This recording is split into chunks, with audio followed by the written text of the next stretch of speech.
وفاقی وزیر داخلہ محسن نقوی اور وزیر اعلیٰ بلوچستان سرفراز بگٹی نے والنٹیئر کور بلوچستان نارتھ ہیڈ کوارٹر کا دورہ کیا، جہاں انہوں نے یادگار شہداء پر پھول چڑھائے اور فاتح خوانی کی۔ اس موقع پر IGFC نے انہیں فورس کی آپریشنل تیاریوں اور پیشہ ورانہ صلاحیتوں کے بارے میں تفصیلی بریفنگ دی، جس پر اطمینان کا اظہار کیا گیا۔ وفاقی وزیر داخلہ محسن نقوی نے FC کے نوجوانوں کی بہادری کو سراہتے ہوئے کہا کہ فورس کے جوان بھارتی سرپرستی میں کام کرنے والے دہشت گردوں کا جانفشانی سے صفایا کر رہے ہیں اور ملک کی سرحدوں کا دفاع یقینی بنا رہے ہیں۔ اقوام متحدہ کی سلامتی کونسل سے خطاب کرتے ہوئے چینی مندوب نے امریکہ پر زور دیا کہ وہ ایران کے خلاف طاقت کے استعمال کی دھمکیاں فوری طور پر ترک کریں، کیونکہ اس سے مشرق وسطیٰ میں جنگ کا خطرہ بڑھ رہا ہے۔ چین نے واضح کیا کہ وہ کسی بھی ملک کی خود مختاری کے خلاف فوجی کارروائی کی مخالفت کرتا ہے اور مسائل کا حل عالمی قوانین کے تحت چاہتا ہے۔ دوسری جانب پاکستان کے مستقل مندوب عاصم افتخار اور روسی مندوب نے بھی امریکی رویے پر تشویش کا اظہار کرتے ہوئے اسے اندرونی معاملات میں مداخلت قرار دیا اور سفارتکاری کے ذریعے کشیدگی کم کرنے کا مشورہ دیا۔ امریکی اخبار نے دعویٰ کیا کہ اسرائیلی وزیر اعظم بنجامن نیتن یاہو نے امریکی صدر ڈونلڈ ٹرمپ سے ٹیلی فونک گفتگو میں ایران پر ممکنہ فوجی حملہ مؤخر کرنے کی درخواست کی ہے۔ اس اہم پیش رفت کے ساتھ ہی خطے میں سفارتی سرگرمیاں تیز ہو گئی ہیں، جہاں ایرانی وزیر خارجہ عباس اراغچی نے سعودی ہم منصب سے رابطہ کیا، جبکہ سعودی عرب، قطر اور عمان نے بھی کشیدگی کم کرنے پر زور دیا ہے۔ دوسری جانب سوئٹزرلینڈ نے امریکہ اور ایران کے درمیان ثالثی کی باضابطہ پیشکش کر دی ہے تاکہ کسی بھی بڑی جنگی صورتحال سے بچا جا سکے۔ اخبار کے مطابق ایران اور اسرائیل دونوں نے فی الحال حملے میں پہل نہ کرنے کی یقین دہانی کرائی ہے۔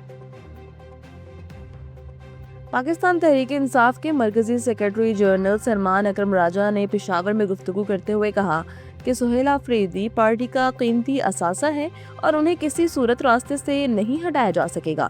انہوں نے پنجاب فورینزک لیب کی رپورٹ کو غیر قانونی قرار دیتے ہوئے اسے عدالت میں چیلنج کرنے کا اعلان کیا اور تفتیشی عمل پر سوالات اٹھائے۔ سلمان اکرم راجہ کا مزید کہنا تھا کہ فی الحال مذاکرات کا ماحول نظر نہیں آ رہا، تاہم اگر کوئی اصولوں، شفاف انتخابات اور عوامی مینڈیٹ کی واپسی پر بات کرنا چاہتا ہے تو محمود خان اچکزئی اور علامہ ناصر عباس کو اس کا مکمل اختیار دیا گیا ہے۔ انہوں نے واضح کیا کہ وہ کسی چور دروازے یا ذاتی آسائش کے لیے بات چیت نہیں کریں گے۔ ICC انڈر-19 ورلڈ کپ میں پاکستان کرکٹ ٹیم اپنی مہم کا آغاز آج انگلینڈ کے خلاف اہم میچ سے کرے گی۔ ٹورنامنٹ کے دیگر میچوں میں بھارت نے یک طرفہ مقابلے کے بعد امریکہ کو 6 وکٹوں سے شکست دے دی، جبکہ گروپ B کے ایک میچ میں ویسٹ انڈیز نے تنزانیہ کو 5 وکٹوں سے ہرا کر کامیابی سمیٹی۔ دوسری جانب میزبان زمبابوے اور اسکاٹ لینڈ کے درمیان کھیلا جانے والا میچ مسلسل بارش کی نظر ہو گیا، جس کے باعث دونوں ٹیموں کو ایک ایک پوائنٹ دے دیا گیا۔ سوئٹزرلینڈ نے مشرق وسطیٰ میں بڑھتی ہوئی جنگی صورتحال کو ٹالنے کے لیے امریکہ اور ایران کے درمیان ثالثی کا باضابطہ پیشکش کر دیا ہے۔ سوئس وزارت خارجہ کے مطابق محکمہ بین الاقوامی سلامتی کے سربراہ نے ایرانی حکام سے رابطہ کر کے کشیدگی کم کرنے میں مدد کی یقین دہانی کرائی ہے۔ دوسری جانب ایرانی پاسداران انقلاب نے اپنی افواج کو ہائی الرٹ کر دیا ہے، جبکہ برطانوی میڈیا کا دعویٰ ہے کہ سعودی عرب، قطر اور عمان نے صدر ٹرمپ کو فی الحال فوجی کارروائی مؤخر کرنے اور ایران کو ایک اور موقع دینے پر آمادہ کر لیا ہے، جس کے بعد صدر ٹرمپ نے یقینی حملے کا فیصلہ تبدیل کر دیا ہے۔ امریکی صدر ڈونلڈ ٹرمپ نے ایران پر حملے کا فیصلہ آخری لمحات میں تبدیل کر دیا ہے، جس کی بڑی وجہ سعودی عرب، قطر اور عمان کی ہنگامی سفارتی کوششیں تھیں۔ برطانوی اخبار دی ٹیلی گراف کے مطابق خلیجی ممالک نے خبردار کیا تھا کہ حملے کی صورتحال میں خطے میں تیل کی قیمتیں بڑھ سکتی ہیں اور سنگین نتائج برآمد ہوں گے۔ صدر ٹرمپ نے ایران میں مظاہرین کی سزائے موت روکے جانے کو اچھی خبر قرار دیتے ہوئے فی الحال کارروائی مؤخر کی ہے، تاہم امریکی سینیٹر لینزے گراہم کا کہنا ہے کہ حملے کا خطرہ ابھی ٹلا نہیں۔ کشیدگی میں اس عارضی کمی کے بعد ایران نے اپنی فضائی حدود دوبارہ کھول دی ہیں۔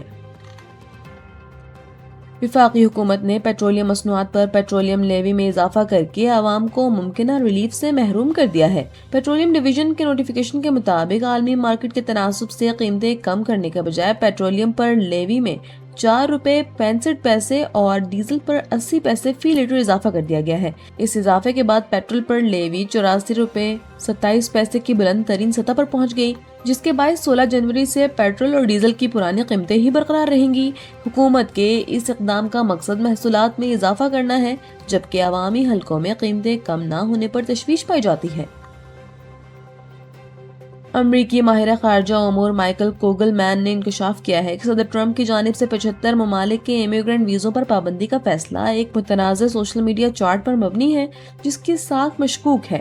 کوگل مین کے مطابق اس چارٹ میں دعویٰ کیا گیا ہے کہ پاکستانی تارکین وطن کے 40% حصے کو امریکی سرکاری امداد ملتی ہے، جو کہ حقائق کے منافی ہے۔